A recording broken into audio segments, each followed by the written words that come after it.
Hello, good morning students. Today is transcription number 253 on the speed of 100 words per minute. Start. We have heard the third budget speech. The first was an interim budget and this is the second full-fledged budget.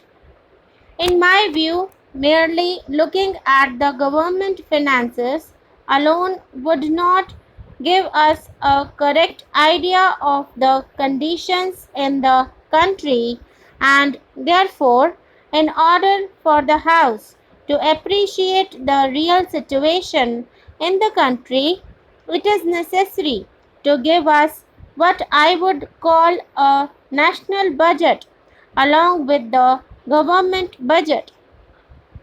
Government is, after all, only a means to an end. The entire government system is only for the purpose of enforcing the national policy. If that be so, first we have to understand the national situation before we give our judgment regarding the instrument which is controlling these national resources.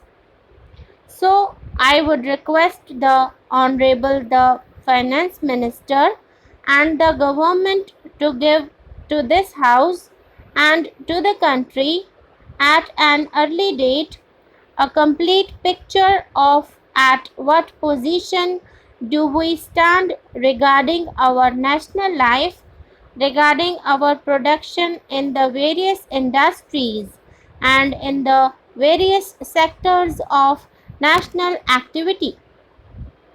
Only then we will be able to know what we have, what would be our requirements, and in what way we have got to improve. So, in that view, I feel that we will not be competent to pass judgment on the real situation in the country with only the figures given to us regarding the government finances.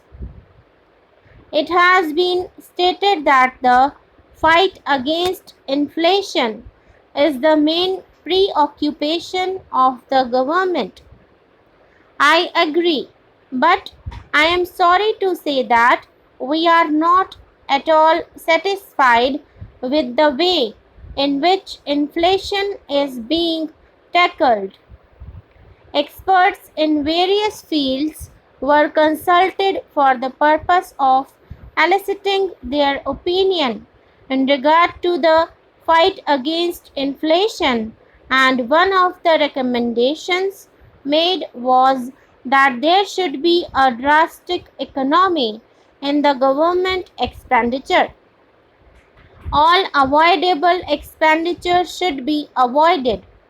The government accepted that recommendation, but have they implemented it? They did not look into their administrative expenditure and they did not care to find out what are the expenditures which could possibly be cut out. As a matter of fact, an economy committee has been appointed and it has submitted its report also.